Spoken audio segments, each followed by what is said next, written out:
ñu bari dañuy liggéey yu metti waaye ñu néew ñooy réussir et pourtant nekkul ñenn ñi dañoo gën a muus ñeneen ñi wala ñu dàq leen liggéey wala ñu ëpp leen ay opportunité. différence bi dëggantaan mi ngi ci lan lañ gëm lan moo nekk ci seen bopp.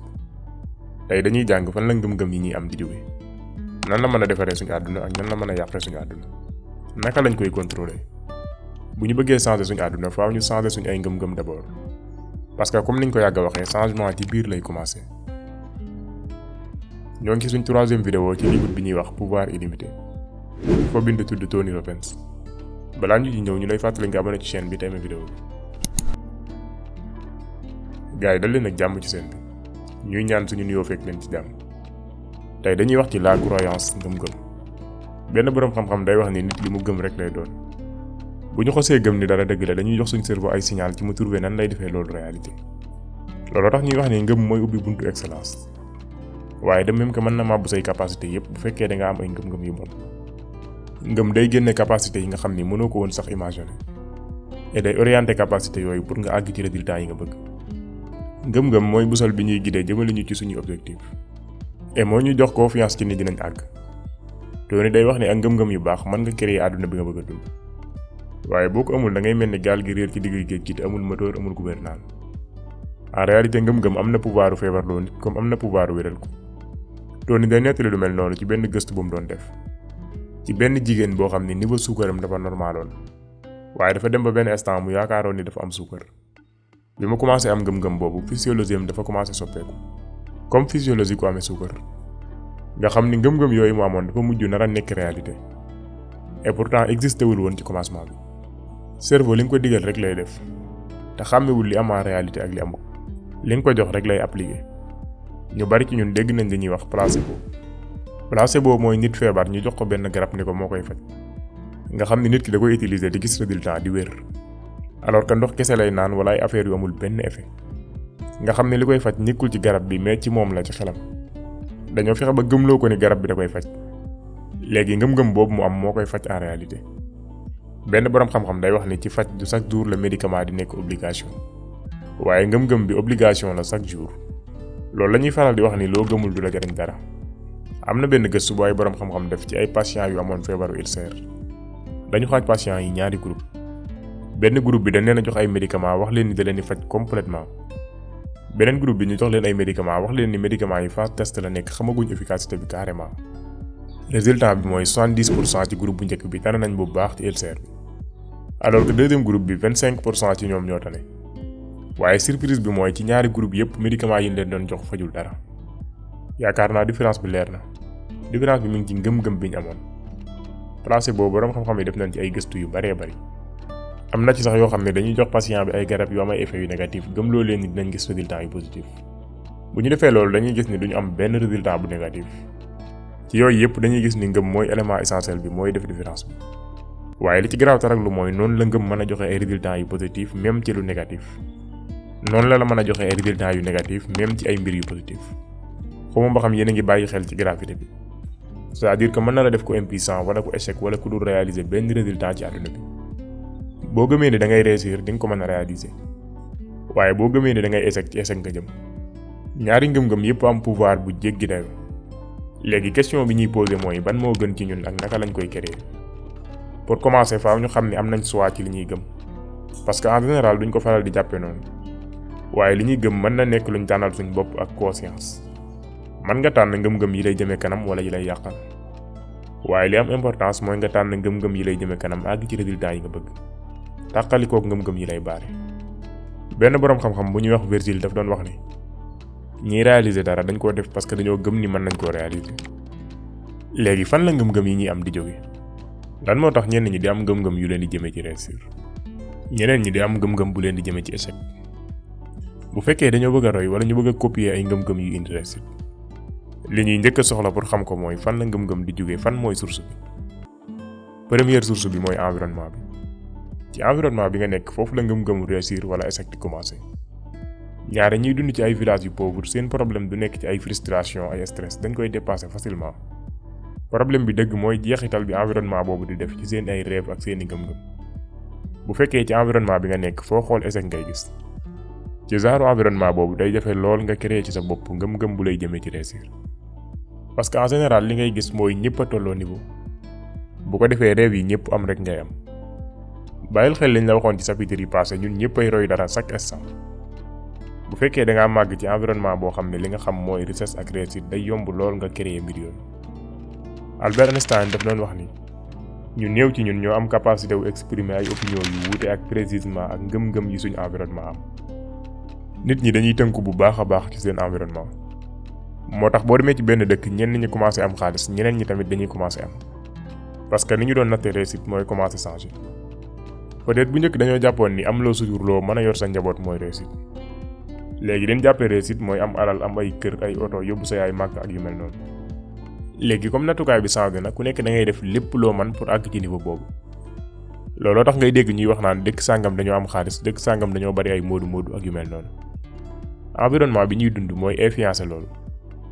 environnement mën na nekk pouvoir bi gën a mag buy créer ngëm-ngëmu nit ki. waaye du moom kese. bu fekkoon environnement kese mooy créer ngëm-ngëm kon dañuy am benn àdduna boo xam ne du changer fi mu tolloon rek lay toll. kon riche yi ay riche rek la ñuy doon pauvre yi ay pauvre rek la ñuy doon. dafa amaat yeneen mbir yoo xam ni mën na créer ngëm-ngëm moom it. deuxième source bi mooy les événements. événements yi moo xam muy yu rëy wala yu ndaw mën na créer ngëm-ngëm. dafa am événement yoo xam ne nit ki du ko mës a fàtte ci dundam. exemple fan nga nekkoon bi ñu lay woo di la tàggee sa yaay wala sa papa wala nit ku la jege. bu fekkee fekk na la nga mën a fàttaliku bis boobu doo ko mës a fàtte. et ñu bëri genre bis yooyu mooy changer seen gis-gis ci àdduna ba faaw. tey ñun ñëpp am nañ ay expérience yoo xam ne duñ ko mës a fàtte. expérience yoo xam ne daf ñu marqué ba duñ ko mës a fàtte. Tony day wax ne bi ma amee 13 ans dama doon xalaat ci lan laa bëgg a def ci sama àdduna. nee na ma jël décision ni bindkat laay doon wala commentateur sportif. nee na benn bis ma dégg ni Howard Cosell benn journaliste sportif la woon bu mag. ma dégg ni day ñëw ci benn magasin bu nekkoon ci koñ bi. ma xalaat ni man commentateur sportif laa bëgg a doon. et pour ma doon ko faaw may def ay entretien ak ay personnalité. nee na ma ni kon lan moo tax duma commencé ci kaw ak Cosell mii. ma dem jënd benn appareil pour enregistrer. sama yaay yóbbu ma ci magasin bi mu waroon a ñëw. nee na bi ma ñëwee damaa tiit maa ngi fekk journaliste yi yépp taxaw. ma forcé dugg ci biir journaliste yi. bi Cosell di génn ma ne ko damaa bëgg a def ak yow interview. expérience boobu dafa changé bu baax a baax ngëm-ngëm bi ma amoon ci li mën a nekk ak li mënul nekk ak fan la nit ki mën a àgg. ak lan la nit ki mën a am bu demandé li mu bëgg directement. nee na ginnaaw interview boobu ma def ak moom ci lañ ma jël may bind ci benn journal. foofu laa commencé di liggéey ci média yi. troisième source bi mooy connaissance li nit ki xam. expérience nag bokk na ci liy indi connaissance. naka noonu seetaan ay film lire ay livre di xool àdduna bi comme ni ko ñeneen ñiy xoolee. bu fekkee yàgg nga suivre chaîne bi sûrement am na lu changé ci sa mentalité ci sa connaissance. connaissance bokk na ci yoon yi gën a efficace pour libérer wu ci jéng yi la environnement bi di jéng. nga xam ne day tënk say capacité. ak lu àdduna bi metti lu mu dëgër boo dee lire wala ngay déglu réussite ñeneen ñi da ngay am repère. di nga mën a créer ngëm-ngëm yi lay indil réussite. boo nekkee ci benn situation sa xel day nekk ci ku mës a dund lu mel noonu génn ci. exemple bu ñu retraité ci liggéey sa xel day dem ci ni Jack Ma retraité nañ ko ay yoon. te terewul mu dem ba bokk ci ñi ëpp xaalis ci àdduna bi. bu ñu retraité ci sport Michael Jordan retraité nañ ko ni ko amoo niveau. mu dem ba nekk sportif bi gën a mag ci àdduna bi. bu fekkee ci pauvreté bu tar nga nekk. Ricardo Cagnama mook ay famille yépp ci benn néegu ñax lañ dëkkoon. quatrième source bi mooy résultats yi passé. nga xam ni mën nga ci sukkandiku pour réaliser résultats yi ñëw. yoon bi gën ci créer ngëm-ngëm ci ni mën ngaa def dara mooy nga defoon ko ba pare. bu fekkee defoon nga ko réussir ko day yombul lool nga gëm ni am nga capacité wu réussiraat ko. tey bu fekkee da ngaa jël parole ci mbooloo nga réussir ko da ngay jàpp confiance. parce que da ngay gëm ni mën nga koo defaat. looloo tax ci match yi boo gisee benn joueur dugal da ngay gis ni day gën a poussé. ba nit ñi sax dañuy wax naan joueur sangam jàpp na confiance. parce que ci xelam dafa gëm ni comme def na ko benn yoon mën na ko defaat. loolu nag day valable ci secteur yépp. moo xam ak ci côté bu mu mën a doon. day doon benn ngëm-ngëm bu nit kiy gëm soppi ko réalité. cinquième source bi pour créer ngëm-ngëm mooy créer expérience bi nga bëgg a dund ci sa xel. imaginer ko comme yaa ngi koy dund en réalité.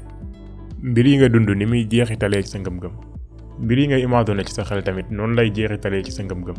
bu fekkee li la wër lépp da lay jàppale ci nga avancer mën nga créer ci sa xel àdduna bi nga bëgg a dund. loolu day changer ngëm-ngëm bi nga am état bi nga nekk ak say jëf. tey boo mënee imaginer li nga bëgg dëggantaan nga def comme si àgg nga ci. bu boobaa da ngay nekk ci état boo xam ne da lay jàppale pour nga àgg ci loolu nga bëgg. yooyu yëpp ay yoon la pour créer ngëm-ngëm. ñu ëpp ci ñun suñu ay ngëm-ngëm day créé wu noonu sans conscience dañuy jël rek fu nekk ay ngëm-ngëm ci société bi muy yu baax muy yu bon sans sax ñu bàyyi ci xel waaye ci téere bi dinañ la jàngal ni nekkoo rek benn donk boo xam ne ngelaw lay koy tourner fu ko neex mën nga contrôler sa bopp say ngëm-ngëm orienter sa dund avec conscience faaw ñu gëm ni ngëm-ngëm day changer comme ni mbir yépp di changer bu fekkee façon ngëm-ngëm yi nga am baaxul mën nga koo changer li nga war a xool rek mooy ndax ngëm-ngëm yi nga am sa avantage la war a du sa avantage bu fekkee mën ngaa xalaat mën ngaa lire mën ngaa déglu mën ngaa roy ngëm-ngëmu nit ñi gën a réussir ci àdduna bi ak ci domaine bu mu mën a doon comme nañ ko waxee woon nit ki bu gëmee ni day réussir day joxe lépp lu mu am et bu réussiree loolu day gën a am confiance ci boppam te lu muy gën a am confiance ci boppam di gën a def yeneen réussite looloo tax ñuy wax ni réussite day indi réussite parce que réussite bu nekk dalay jox ngëm-ngëm nga réalité réussite bu gën a mag bari na nag ay facteur ay ngëm-ngëm yuy andi réussite waaye juróom-ñaar yi bokk na ci gën a fës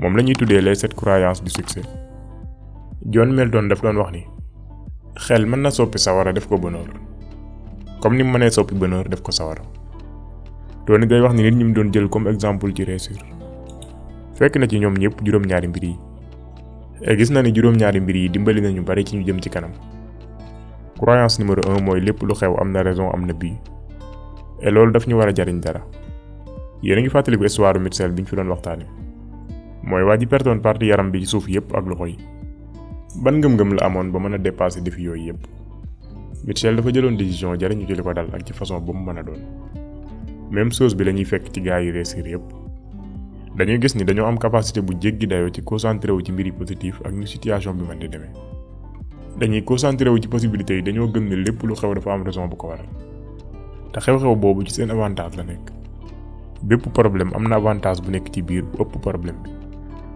am na benn femme bu ñuy wax Marlene Hamilton mu dëkkoon Californie jàngalekat la woon Miss la woon biir Amérique bi muy am 29 ans mu doon def sport vol à voile mu daanu ci montagne yi handicapé perte partie yaram bi ci suuf yépp imagineel koo xam ni Miss la woon bunti àdduna yépp ubbeeku ci moom bis ñëw mu def accident bu mel noonu handicapé mënoon na concentré wu ci opportunité yum nar a perte mbir yi mënatul def waaye deful loolu li mu def mooy dafa xalaat ci possibilité yi mu am mu gis ni am na opportunité bu rëy ci biir nattu bi ko dal opportunité bi mooy mu créer chaise roulante bu gën yi amoon ci jamono boobu mu waxtaan ak ñaari xaritam ñu commencé liggéey ay chaise roulante yu oyof ñoom ñett ñu créer benn entreprise bu def ay millions de dollars bénéfice def benn révolution bu rëy ci defar ay chaise roulante jëral benn minute nga xalaat ci yan ngëm-ngëm nga am est-ce que résultat yu rëy ngay yaakaar wala résultat yu ndaw est-ce que yaa ngi yaakaar réussite ci say projet wala ay barrage ngay séntu en général nit ñi côté négatif la ñuy concentré wu au lieu côté positif. Deuxième croyance bi mooy échec existé wul li existé mooy résultat ñu bari ci nit ñi dañoo am habitude ragal benn affaire bu ñuy wax échec gars yi réussir ñoom gisuñu échec gëmuñu ko bàyyiwuñ ko sax xel ñi gën a réussir ci àdduna bi nekkul ñoo xam ne li ñuy wax échec mosul leen dal déedéet ay nit lañ yoo xam ni bu ñu essayé dara amuñu résultat bi ñu doon xaar dañuy jàpp ni dund nañ benn expérience jàng ci ñu jariñu ci loolu ñu jàng essayé leneen def yeneen affaire yu bees Thomas Edison bi essayé 9999 fois pour defar lampe courant dafa am koo laaj ni ko ndax pare nga pour échec 10 000 échec Edison ni ko échecuma damaa trouvé beneen yoon pour créer lampe courant benn boroom xam-xam dafa doon wax ni lépp lu humanité créé lépp lu mu développé ci essayé ak def ay erreur la ko defee ñun nit dañuy jàng ci suñu ay erreur aussi dañuy jàng ci erreur yu ñeneen ñi xalaatal ci quelques échecs yoo def ci sa dund lan nga jàng ci expérience yooyu normalement expérience yooyu war naa bokk ci leçon yi ëpp solo yoo jàngee ci sa dund gëm échec poison la ci sa cerveau